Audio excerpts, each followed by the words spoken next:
प्रश्न नंबर 7 है कि 5 अंकों की सबसे बड़ी तथा सबसे छोटी संख्या लिखिए। यहाँ पर 5 अंकों की सबसे बड़ी और 5 अंकों की सबसे छोटी संख्या लिखनी है, क्योंकि आप जानते हैं कि एक अंक में सबसे बड़ी संख्या 9 होती है। 0 से 9 तक के कुल 10 अंक होते हैं, जिनमें सबसे बड़ी एक अंक की जो संख्या होती है 9। तो आपको उसी प्रकार से 5 अंकों की सबसे बड़ी संख्या लिखनी है, तो 5 बार 9 लिख देना है। तो यहाँ पर जो 5 अंक की सबसे बड़ी संख्या होगी उसमें आपको 5 बार 9 लिखना है। 2, 3, 4 और 5। अब आप इस संख्या को जो पढ़ेंगे, दाहिनी तरफ से इकाई, दहाई, सैकड़ा, हजार, 10,000, यानी कि 99,999 5 अंक की सबसे बड़ी संख्या हो जाएगी। और यदि 5 अंक की सबसे छोटी संख्या ज्ञात करनी है तो आपको एक लिख करके जितने बाकी के अंक बचते हैं, एक लिख लिया तो आपके 4 अंक बचे, तो यहाँ पर 4 जीरो आपको लिख देने हैं, यानी कि 10,000 जो हो जाएगी वो 5 अंक की सबसे छोटी संख्या होगी। जब आपको सबसे बड़ी संख्या लिखनी हो, चाहे जितने अंक की हो, उतनी बार आपको 9 लिखना है। और यदि सबसे छोटी संख्या लिखनी है तो जितने अंक की है उतने अंक में आपको एक लिखने के बाद बाकी के शेष अंक के लिए 0 लिख देना होता है। जैसे यदि एक अंक की लिखनी है सबसे छोटी संख्या तो 1 होगी, और 2 अंकों में 10 हो जाएगी, 3 अंकों में 100 हो जाएगी, 4 अंक में 1,000 हो जाएगी, और 5 अंक में 10,000 हो जाएगी। इसी प्रकार अगर 6 अंक की लिखनी है तो 1,00,000 हो जाएगी। अगला प्रश्न 8 है कि 5,231 में प्रत्येक अंक का स्थानीय मान ज्ञात कीजिए। यहाँ पर जो 5,231 है, इनमें जो अंक आए हैं 1, 3, 2, 5, इसमें से प्रत्येक अंक का स्थानीय मान ज्ञात करना है। क्योंकि स्थानीय मान क्या होता है कि हर संख्या जो होती है उसमें जो अंक रहते हैं वो जिस स्थान पर होते हैं वो उनका स्थानीय मान कहलाता है। जैसे यहाँ पर एक जो है इकाई के स्थान पे है, तो इसका इकाई का मतलब 1 होता है, तो ये 1 का जो स्थानीय मान 1 ही रहेगा। इकाई के स्थान पर जो भी संख्या होगी उसका स्थानीय मान वही रहता है। इसके बाद दहाई, दहाई के स्थान पर 3 है, तो दहाई का मतलब होता है 10।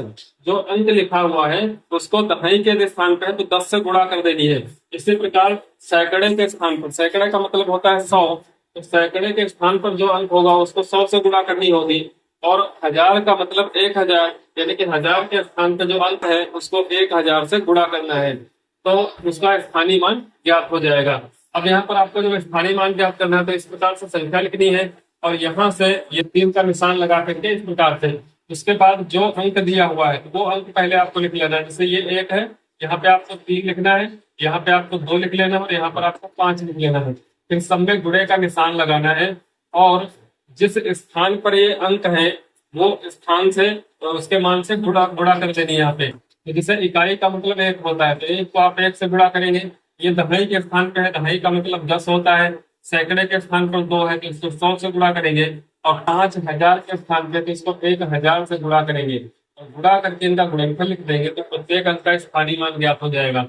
1 और 1 की गुणा 1, 3 गुणे 10 30 होगा, 2 गुणे 100 आप करेंगे तो 200 हो जाएगा, 5 गुणे 1,000 करेंगे तो यहाँ पर 5,000 हो जाएगा। तो इस प्रकार से देखा कि 5 का स्थानीय मान 5,000, 2 का स्थानीय मान 200, 3 का स्थानीय मान 30 और 1 का स्थानीय मान 1 रहेगा।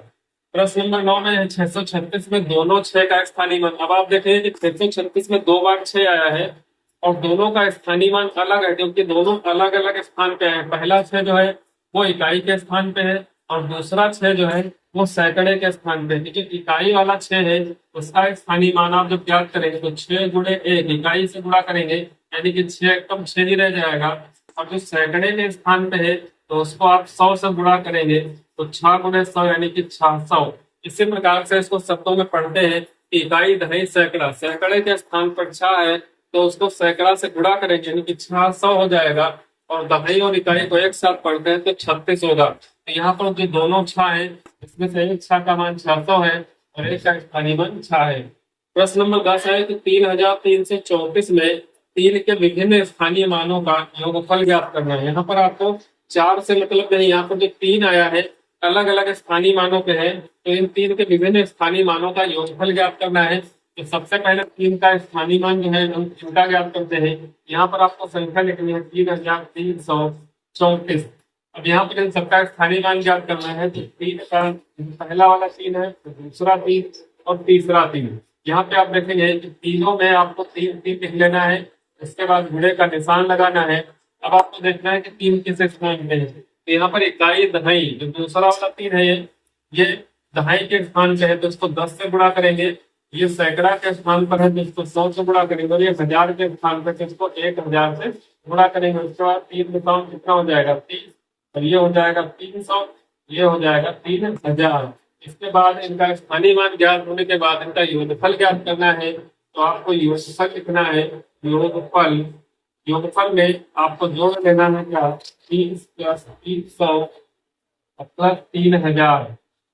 इन तीनों को जब आप ऐड करेंगे तो 3000 प्लस 300 और प्लस 30 जोड़ेंगे तो 0 3 3 3, यानी कि 3330। तो यह जाएगा उत्तर इसका 3330।